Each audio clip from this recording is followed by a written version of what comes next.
जय श्री कृष्णा। कन्या राशि वालों, आज मैं आपके लिए हाजिर हुआ हूँ। आने वाला सप्ताह यानी कि 19 जनवरी से लेकर 25 जनवरी के बीच में ग्रहों में क्या कुछ परिवर्तन हुआ है और क्या कुछ आपके लिए होने वाला है। चंद्रमा का गोचर हो रहा है राहु के ऊपर से, तो ये एक तरीके का ग्रहण योग बनता है राहु और चंद्रमा का। फिर चंद्रमा शनि के ऊपर से जाएंगे तो ये भी जो है विष योग बनाता है। लेकिन कुछ अच्छी बातें भी हैं, तो एक एक करके सबके ऊपर बात कर लेते हैं, है ना। सबसे पहले बात करते हैं करियर और जॉब की।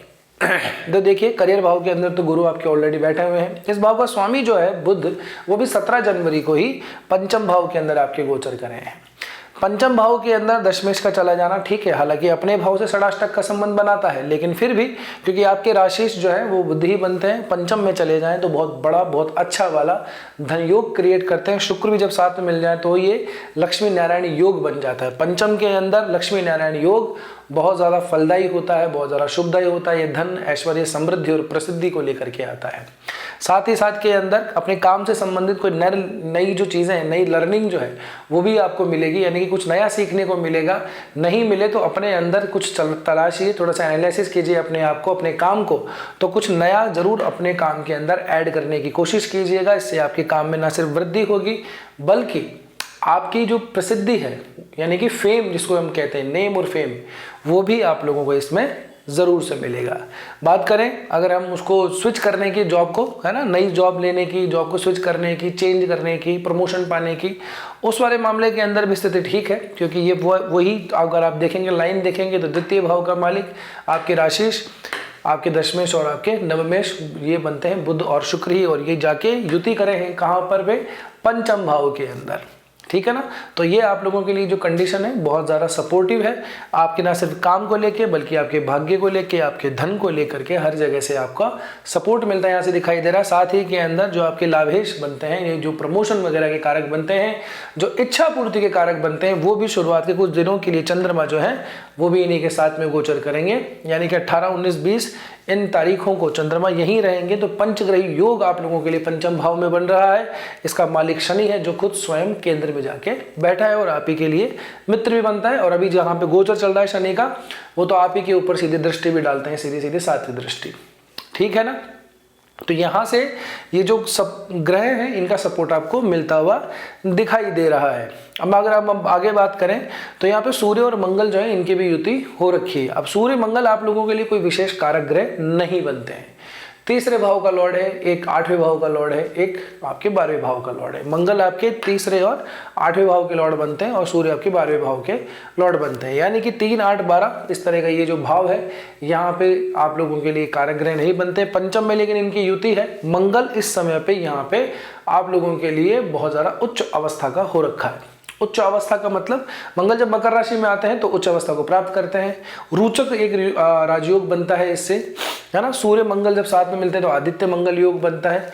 तो मंगल की पोजीशन बहुत ज़्यादा स्ट्रांग है। यहाँ से अगर आप देखेंगे तो 8वीं दृष्टि अपनी ही राशि के ऊपर 8वें भाव पर डालते हैं, और यहाँ पे डाल रहे हैं आप लोगों के लिए 8वीं दृष्टि 12वें भाव पे, 7वीं दृष्टि 11वें भाव के ऊपर। तो मंगल का इन्फ्लुएंस आपके 8, 12 भावों के अंदर ज़्यादा बना हुआ है, ठीक है। तो मंगल से संबंधित हम चीज़ों को ध्यान रखना पड़ेगा। एंड उसके बाद में जैसे चंद्रमा के और राहु और शनि के ऊपर से गोचर है उसके ऊपर भी हमें ध्यान रखना पड़ेगा। अब हम बात करेंगे इसके ऊपर एक एक करके। अब बिजनेस की बात कर लेते हैं पहले। तो व्यापार भाव के जो है स्वामी आप लोगों के लिए गुरु हैं, दशम में बैठे हैं, ये तो ठीक बात है। लेकिन अभी क्या होगा आप लोगों के लिए 24 और 25 जनवरी को चंद्रमा शनि के साथ में मिलेंगे, विष योग टाइप का बनाएगा। तो व्यापार के लिए ये जो स्थिति है ये इतनी ज़्यादा ठीक नहीं है, यानी कि इस समय पे आप लोगों को कोई बहुत बड़ा जो है इन्वेस्टमेंट करने से बचना चाहिए। कोई बहुत बड़ी राशि अगर किसी में अगर आप डाल रहे हैं तो वहाँ भी बहुत ज़्यादा सावधान हो जाइए। कोई स्कैम के अंदर भी आप लोग फंस सकते हैं, एक अवसाद, एक डिप्रेशन की स्थिति आ सकती है। तो ऐसे समय पर डिसीजन जो है वो ठीक से काम नहीं करते हैं, डिसीजन मेकिंग आदमी की थोड़ी सी डाउन हो जाती है। तो आप लोगों को इमोशनल लेवल के ऊपर बहुत ज़्यादा अपने आप को कंट्रोल करना है। जल्दबाजी में, हड़बड़ाहट में अगर कोई सौदा लगा देंगे तो नुकसान आप लोगों को झेलना पड़ सकता है। रिलेशनशिप और मैरिज की बात करूं तो देखिए, रिलेशनशिप के अंदर तो अभी 4-4, 5-5 ग्रह एक साथ बैठे हुए हैं। तो इसका क्या अर्थ हुआ? इसका ये अर्थ है, ये देखिए सूर्य, मंगल, शुक्र, बुध ऐसे ग्रह जो हैं ये जब साथ में मिलते हैं तो समृद्धि, प्रसिद्धि, मान, सम्मान, वैभव, धन, संपदा ये सब लेके आते हैं। लेकिन साथ में लेके आते हैं ईर्ष्या, साथ में लेके आते हैं अहंकार। दूसरे को देख करके व्यक्ति थोड़ा सा अपने अंदर जलन से महसूस करता है ना, अपनी प्रसिद्धियों अपनी उपलब्धियों के ऊपर थोड़ा अहंकार करने लगता है, उसमें एरोगेंस थोड़ा ज़्यादा आ जाता है। तो आप लोगों को उस चीज़ों से बचना चाहिए। एरोगेंस की वजह से ईगो क्लैशेस होंगे, और ईगो क्लैशेस की वजह से आपके जो रिलेशनशिप वाली लाइफ चल रही है ना, उसके अंदर थोड़ा सा मनमुटाव हो सकता है, झगड़े हो सकते हैं, क्योंकि मंगल और सूर्य अग्रेशन का कारक है, क्रोध देते हैं, गुस्सा देते हैं, अग्नि तत्व के ग्रह हैं। तो अपने अग्रेशन पे, क्रोध पे थोड़ा सा नियंत्रण बना के रखिएगा। बुध और शुक्र ये मिल रहे हैं, हालांकि बुध है यहाँ पे जो वाणी का कारक है, तो वाणी कहीं बिगड़ ना जाए, अपना जो अंदर का कुछ गलत आप अपने पार्टनर को कह दे तो उससे वो नाराज भी आपसे हो सकते हैं। तो इस बात का विशेषतः आप लोगों को ध्यान रखना चाहिए। विवाह के लिए इस भाव का स्वामी सप्तम में गया हुआ है। शनि वैसे शादी वादी का कोई खास कारक बनता नहीं है, लेकिन फिर भी यदि आपकी मेन पत्रिका के अंदर शनि जो है वो यदि बहुत स्ट्रॉन्ग पोजीशन में, शुभ ग्रहों की दृष्टि पड़ी हुई है, शुक्र की कोई दृष्टि पड़ रही है, वहाँ पे ग्रह में अंतर प्रत्यंतर यदि शुक्र राहु इन ग्रहों का चल रहा है, तो फिर भी आप लोग आगे बढ़ सकते हैं, अपनी रिलेशनशिप को शादी के अंदर कन्वर्ट कर सकते हैं। ठीक है ना। देखिए, क्योंकि ज़रूरी होता है आपका लग्न किसका बना हुआ है, किस ग्रह की महादशा चल रही है, किसकी दशा चल रही है, किसका प्रत्यंतर है, इन सब चीज़ों को कैलकुलेट करने के बाद ही ना हम किसी कुंडली का ठीक से एनालिसिस कर पाते हैं। तो यदि आप अपनी कुंडली दिखाना चाहते हैं, पर्सनल एनालिसिस करवाना चाहते हैं मुझसे, तो आप ये व्हाट्सअप नंबर दिए हुए हैं, यहाँ पे वेबसाइट का एड्रेस दिया हुआ है, आप कहीं पर भी जा करके आप अपना अपॉइंटमेंट बुक करवा सकते हैं। दाम्पत्य जीवन, तो दाम्पत्य जीवन के अंदर ये जो आखिरी के 2 दिन है, इनमें थोड़ा स्पेशली ध्यान रखना है आप लोगों को, है ना। वही छोटी मोटी लड़ाई झगड़े अवसाद के अंदर ना बदल जाए, है ना, एक दूसरे से इतना ना रूठ जाए कि बात ही ना करें कई कई दिनों तक। तो इन चीज़ों को थोड़ा ध्यान रखना।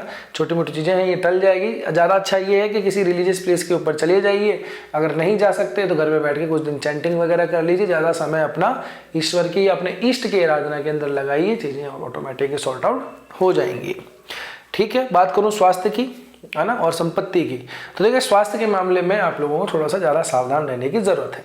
कारण क्या है कि यहाँ से चंद्रमा 3 दिन के लिए निकलेंगे राहु के ऊपर से। ठीक है। अब यहाँ पे जिन लोगों को एंजाइटी रहती है, डिप्रेशन रहता है, घबराहट सी होती है, बेचैनी होती है, रात को पसीने से आ जाते हैं, है ना, नींद में उठ जाते हैं, इस तरह की जिन लोगों को दिक्कत है, और ख़ास बात जिन लोगों को शुगर वगैरह की, बीपी की, थायराइड की, इनकी प्रॉब्लम रहती है, उनको भी सावधान रहने की ज़रूरत है। और जिनको कोलेस्ट्रॉल की प्रॉब्लम है, बीपी की प्रॉब्लम है, हार्ट की प्रॉब्लम है, उनको भी ध्यान देना चाहिए, क्योंकि मंगल का इन्फ्लुएंस हमको दोनों तरफ दिखाई दे रहा है। दोनों अग्नि तत्व की जो ग्रह हैं, राशियाँ हैं, इनके ऊपर मंगल का इन्फ्लुएंस पूरी तरह से आ रहा है।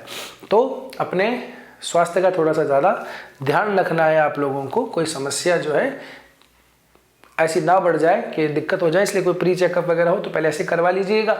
ठीक है ना। और विशेषतः थोड़ा ध्यान रखिएगा। एक और बात, गाड़ी वगैरह चलाते हैं थोड़ा आराम से चलाइएगा। राहु के ऊपर जब चंद्रमा आएंगे तो आदमी थोड़ा डिप्रेशन में आ जाता है। एक तो राहु वैसे ही क्या है, दिमाग को, विवेक को थोड़ा सा डाउन करता है, चंद्रमा इमोशन को डाउन कर देता है। ये वैसे भी क्षण चंद्रमा का समय होगा। क्षण चंद्रमा मतलब अमावस्या से निकलेंगे, शुक्ल पक्ष लगेगा ही, तो उस समय चंद्रमा भी इतने बली नहीं हो पाएंगे। तो आप लोगों के लिए अभी का ये जो समय है ये थोड़ा सा डाउन रहेगा आपका 21, 22 और 23 3 इन तारीखों को। तो इस समय एक चीज़ और ध्यान रखिएगा, जो स्टॉक मार्केट वगैरह में काम करते हैं तो वो भी कोई बहुत बड़ा सौदा नहीं लगाना है। रिस्क होने के यहाँ पे चांसेस ज़्यादा हमको दिखाई दे रहे हैं। हालांकि राहु जो है वो रिस्क लेने के बाद में कई बार बहुत बड़ा प्रॉफिट भी करवा देता है, लेकिन वही बात है, बशर्ते आपकी मेन पत्रिका के अंदर राहु कहाँ पर है, क्या पोजीशन है उसकी, दशांतर दशा प्रत्यंतर में कहाँ पर है, तो ये सब चीज़ें कैलकुलेट ही करने के बाद ही कुछ हम डिटेल में बात कर पाएंगे। ये जो बात है, ये गोचर अभी जो राशि से किस किस ग्रहों का कहाँ गोचर चल रहा है उसको लेकर के हम बात करते हैं।